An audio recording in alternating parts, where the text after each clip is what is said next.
Я хочу запросити до викладу Якоба Ujejskiego, студента рівня магістра університету міста Зеленої Góry, Польща. Тема його виступу, я перекладаю, як використовувати концепцію мономіфа Джона Кембела для аналізу процесів творчого використання міфічних фігур на основі толкінських творів. А автор зосереджує свою увагу на творі «Хобіт» туди і назад. Так, прошу. Dziękuję. Witam serdecznie, panie Jakub. All right, then without further ado, let me start. Thank you for making me come here. It's an honor to me. It's my first conference. Then pardon my stress. Then let's start. How to use J. Campbell's concept of the monomyth to analyze the processes of creative use of mythical figures based on J.R.R. Tolkien's The Hobbit, Order, and Back Again. First, let's start with the introduction. The concept of the monomyth, or as it's also called, the hero's journey, which Joseph Campbell presented in his book, The Hero with a Thousand Faces, is an universal plot pattern that repeats in many myths from many cultures: Greek, Egypt, Nordic, or the stories that we all know. Great scholar and linguist, the J.R.R. Tolkien uses elements of monomyth in a creative way in his works, including The Hobbit, Order, and Back Again. His academic background results in many elements being drawn into the story from the Kalevala, both poetic Eddas and prose Edda, Beowulf, and the Nibelungenlied. Despite being different than those works, The Hobbit, Order, and Back Again fits into the structure of the Campbell's monomyth, but adapts and transforms its element in a unique way, integrating mythical figures and Tolkien's bit modern approach to create a new story that many think of as a new myth of the Middle Earth.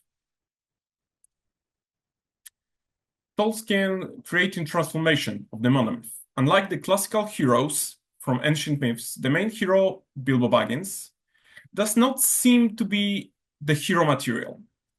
He is initially recruited for the expedition as a mere thief, a Balgrol, not a miraculous hero.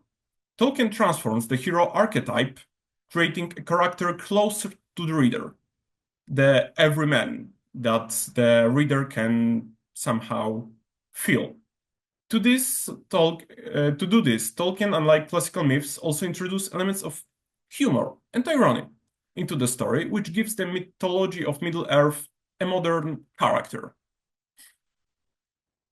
Here is the monomyth presented by the Joseph Campbell. We start from the known world that is full of order.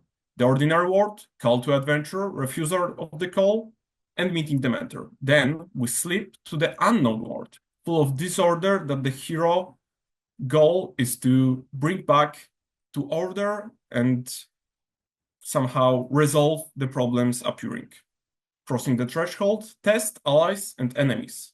Approach to the inmost cave, the ordeal that results in the reward, the road back, the great resurrection, and finally, back to the known world, return with the elixir.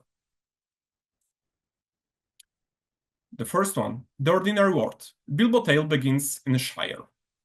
He's living a quiet, seemingly secure life, centered on his home. Like the characters in the Eddas or the Kalevala, Bilbo belongs to the everyday world, where adventures are distant legend, not personal experiences. Then he faces call to the adventure. Gandalf and the dwarves, whose names are strictly drawn from Eddas, come to invite Bilbo on a quest to reclaim the Erebor, the lonely mountain house of the dwarves, and the treasure guarded by the Smoke, an evil dragon that nested in the dwarves' house.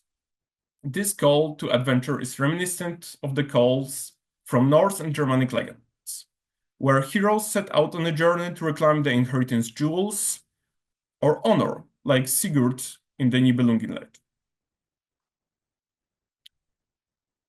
As every hero drawn from the safe home, Bilbo also meets the refusal of the call. At first, Bilbo is terrified and uncertain, doubting his abilities, much like the heroes who fear great challenges. In the Kalevala or the Eddas, heroes also hesitate to enter a world of wonder and danger. Meeting the mentor, Gandalf, like the wise wizard of Norse myth, supports and guides Bilbo, showing him the way and encouraging his actions. Bilbo decides to live for adventure mainly because of the wizard. His can be classified as supernatural aid, as the Gandalfs both wield magic and wisdom. He's a great support to the cause of the dwarves and Bilbo. In Scandinavian myths, a figure similar to Odin could inspire the hero, while in Germanic tales, heroes are often supported by older, wiser, and more experienced companions. Crossing the threshold. When Bilbo leaves Shire and sent off on his journey, he enters an unknown, to him world of adventure. In Beowulf, a similar passage is the journey across the sea, and in the Eddas, the entrance to the land of gods and wonders. Then Bilbo meets allies and enemies and passes many tests. Bilbo goes through many trials, from encounters with trolls and fights with spiders in Mirkwood. He also meets allies such as elves and Bjorn, and enemies such as goblins, and faces a test, a meeting with Gollum. This stage is reminiscent of the hero fights of Scandinavian and Germanic mythology, where the heroes also meet monsters on their way, but also magical and friendly characters. The mythical artifact.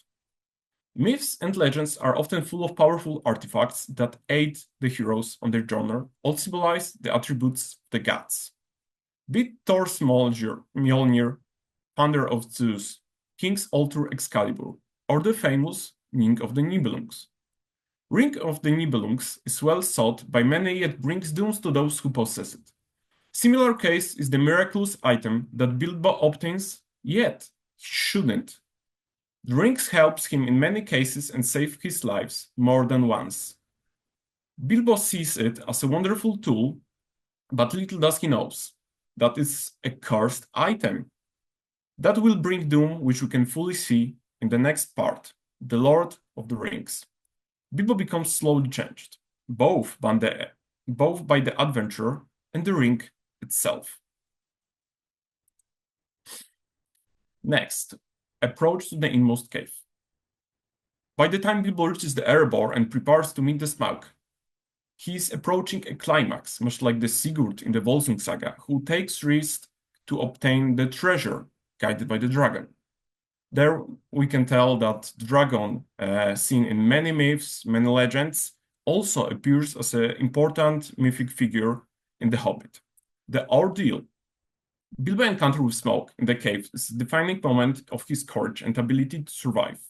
Bilbo is like the heroes of Beowulf or the Eddas, who must face the dragon or other guardian of the treasure to prove his worth, to prove the usefulness of a thief in the party.